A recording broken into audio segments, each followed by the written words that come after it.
Today, we're going to look at a tiny little indie film trailer for, what was it? Oh, right, Star Wars. Now, before you jump down my throat, please know that for one, I'm clearly joking, and two, Star Wars is, for me, one of the greatest film franchises of all time. That's right, I said it. With the latest installment hitting theaters in just a few long months, it feels fitting to me that I take a look at the latest trailer and provide my own analysis and commentary. Brace yourselves, crappy theories incoming. Let's begin. The trailer opens with Kylo Ren staring longingly at some sort of First Order production facility, along with Snoke commenting on Kylo's raw, untamed power. While it's perfectly okay for Snoke to have a crush on Ren, this might just be a redirect, and he actually could be referring to Rey in this case. Untrained power? I'm pretty sure Kylo was previously trained as a Jedi through Luke. Rey, however, fits the bill perfectly. The next scene shows an army of giant robot gorilla AT-ATs walking towards a mysterious rock formation. Kylo is then seen walking inside the formation with a squad of stormtroopers, and then seen depressingly grabbing his lightsaber inside a bright red room.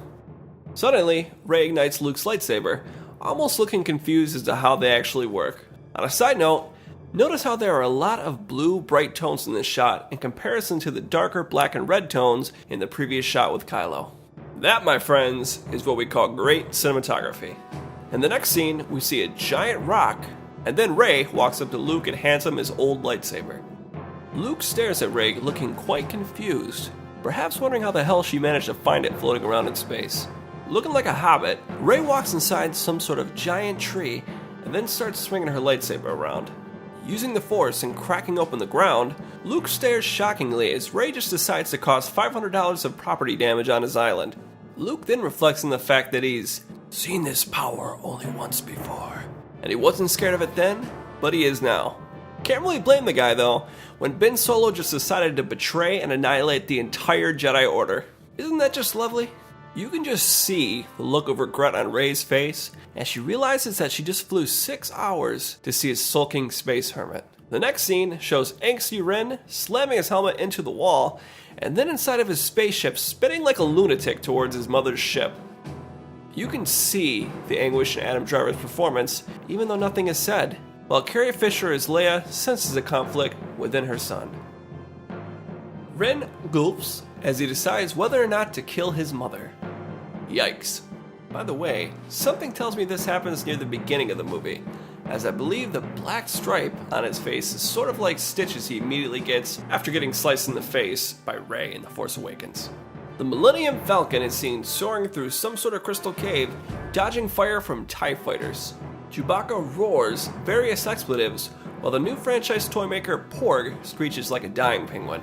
From there, we get quick shots of Poe reciting a cheesy speech and rallying the resistance against the First Order. Finn is shown fighting Captain Phasma, who must have found her way out of the trash compactor and decided to finally do something. Good on you, Phasma. We are then shocked to see BB-8 shocked, while Luke is seductively leaning against a rock, warning someone that this might not go the way they think. The question here is, who is he talking to? Rey as she tries to end her training and save her friends, like Luke with Yoda in Empire Strikes Back? Or is he talking to Kylo, telling him his choices will ultimately destroy him? It's obviously intentionally not very clear. What exactly are these things? Ice foxes?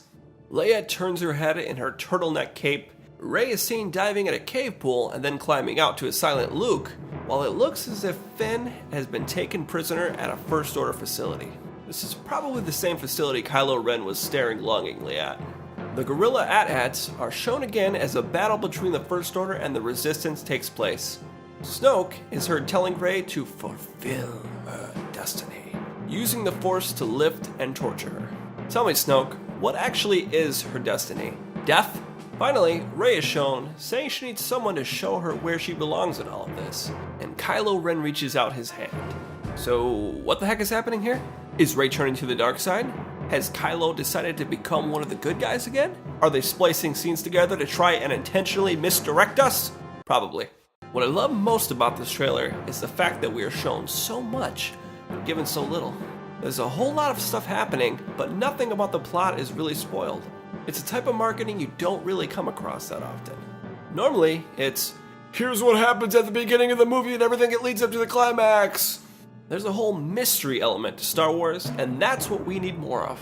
Anyways, just shut up and take my money, and we'll be back to talk about this film as a whole in a couple months. Thanks for watching Movie Bio, where we dive into the history of film and discover the truth. If you like this video, feel free to subscribe. Please. If you don't, I'll judge you for the rest of your life. I'm looking at you, Kevin.